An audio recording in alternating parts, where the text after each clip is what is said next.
A single desert oasis once housed a civilization so advanced that its influence stretched across the Americas, yet its name barely appears in textbooks. Stay tuned, because the final city is a mystery most scholars still debate.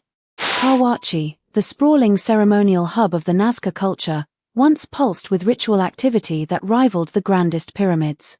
Situated on the arid coastal plain, the site covers roughly 100 hectares of adobe platforms, plazas, and sunken courts. Researchers estimate that up to 20,000 participants gathered for seasonal feasts, drawing water from distant aquifers through an intricate canal system.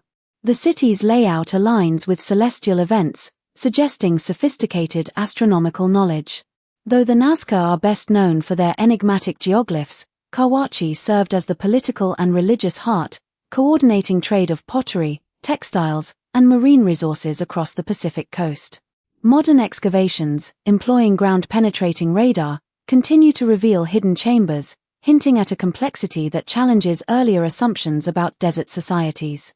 According to scholars, the sudden abandonment around 500 CE may reflect climate shifts that strained water supplies, prompting migration toward the highlands. Nestled amid the stark Atacama cliffs, Pukara de Quitor stands as a fortified settlement that guarded vital caravan routes between the coast and the interior. Constructed from stone and adobe between 900 and 1100 CE, the fortress features defensive walls up to 6 meters high and a network of watchtowers overlooking the oasis below. Archaeologists have uncovered storage pits containing quinoa, maize, and dried llama meat, indicating a self-sustaining community capable of withstanding prolonged sieges. Trade artifacts, such as copper bracelets from the Andes and shells from the Pacific, reveal that Quitor acted as a cultural crossroads, facilitating exchange of goods and ideas across harsh desert expanses. Recent isotope analysis of human remains suggests a mixed diet, reflecting both agricultural and pastoral practices. While some legends claim the site was impregnable, evidence of fire scarring on the walls points to at least one major conflict, likely tied to competition over water rights in this unforgiving landscape. Unearthed near the northern Peruvian coast, Pueblo Viejo was a thriving Moche urban center that thrived between 100 BCE and 800 CE. The city's adobe pyramids rise sharply from the desert floor, their stepped terraces once supporting temples adorned with vivid murals depicting mythic battles. Excavations have revealed sophisticated irrigation canals that diverted oceanic fog into the settlement, allowing maize and beans to flourish despite the aridity. Ceramic workshops produced distinctive stirrup-spout vessels, many of which bear intricate iconography linked to Moche religious rites. Burial chambers beneath the main plaza contain the remains of elite individuals accompanied by gold ornaments and ceremonial knives, indicating a stratified society. Scholars estimate that the population peaked at around 12,000 inhabitants, making it one of the largest desert cities of its time. The abrupt desertion of Pueblo Viejo aligns with a severe El Niño-type drought, which likely disrupted agricultural output and prompted migration to more fertile valleys.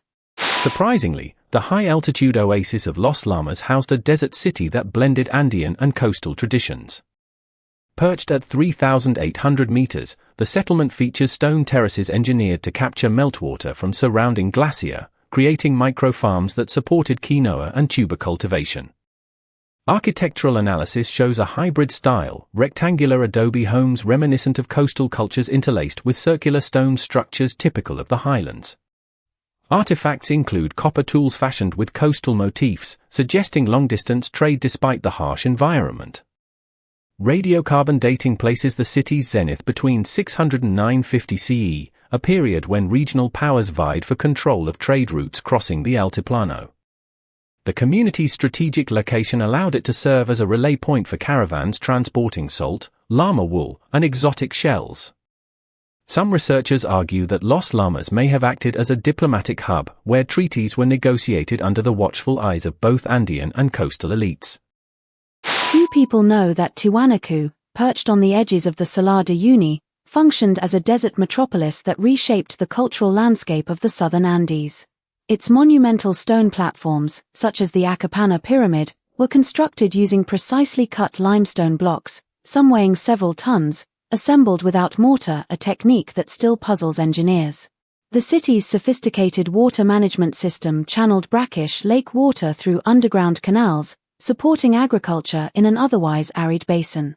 Iconic monoliths like the Gate of the Sun display intricate carvings that blend astronomical symbols with mythic narratives, indicating a complex belief system. Estimates suggest a population of up to 30,000 during its peak between 500 and 900 CE, making it one of the largest urban centers of pre-Columbian South America. While some scholars debate the extent of its political influence, the consensus is that Tiwanaku served as a major hub for the diffusion of agricultural techniques, artistic styles, and religious concepts across the continent. Hidden within the Tiwanaku complex, Puma Punku showcases a level of stone craftsmanship that continues to intrigue researchers. The site comprises interlocking granite slabs, some precisely cut at angles approaching 90 degrees, and fitted together with tolerances of less than a millimeter. Such precision suggests advanced knowledge of geometry and possibly the use of simple yet effective tools, like bronze chisels and sand-filled wooden molds. The layout aligns with solstitial points, hinting at astronomical significance. While the broader Tiwanaku culture is well documented, Puma Punku's exact purpose remains debated. Some propose it functioned as a ceremonial platform, others argue it was a ritual quarry. Recent 3D laser scans have revealed hidden channels within the stone, possibly used to guide water flow during ceremonial rites. Regardless of its original use, Puma Punku stands as a testament to the ingenuity of desert societies that thrived without modern technology. Deep beneath the Atacama's wind-scoured dunes, the Chinchorro culture left behind one of the world's earliest known burial practices, predating Egyptian mummies by millennia. Archaeologists have uncovered over 2,000 skeletal remains, many of which were meticulously fashioned with reed frameworks, clay, and pigments to create lifelike figurines. These burials often include elaborate adornments such as seashell beads, copper ornaments, and carved wooden tools, indicating a complex social structure with distinct roles. The settlement surrounding the burial grounds featured simple adobe huts and communal ovens, suggesting a tightly knit community reliant on fishing and gathering coastal resources. Genetic analyses reveal a diverse gene pool, implying interactions with neighboring groups across the desert and coastal corridors. While the exact motivations behind the elaborate mummification remain speculative, prevailing theories suggest reverence for ancestors and a belief in an afterlife that warranted preserving the body for the journey beyond. Remarkably, El Infiernillo emerged as a desert outpost within the otherwise lush Michoacán basin, serving as a strategic waypoint for traders traversing the western highlands. Constructed from sun-baked bricks and limestone, the settlement's central plaza housed a towering altar believed to be used for rain-making ceremonies, crucial for a community dependent on seasonal precipitation. Pottery shards recovered from the site display a hybrid style, merging central Mexican motifs with coastal designs, indicating a role in the exchange of goods such as obsidian, jade, and marine shells. Radiocarbon dates place the city's occupation between 300 BCE and 600 CE, a period marked by intense regional competition. Some scholars propose that El Infiernillo functioned as a diplomatic neutral ground where rival polities negotiated treaties, leveraging its remote desert location for security. The discovery of a cache of stamped clay tablets hints at an early form of record-keeping, possibly tracking tribute or trade agreements. These 10 forgotten desert cities illustrate how isolated communities could drive monumental change across ancient America, from pioneering irrigation to shaping regional trade networks. By uncovering their stories, we gain fresh perspective on the continent's complex past. If you enjoyed this journey, subscribe so you don't miss the next mind-blowing list we release each week. Which city surprised you most, and why? Share your thoughts below, and please give this video a like to support the channel. Your curiosity keeps history alive.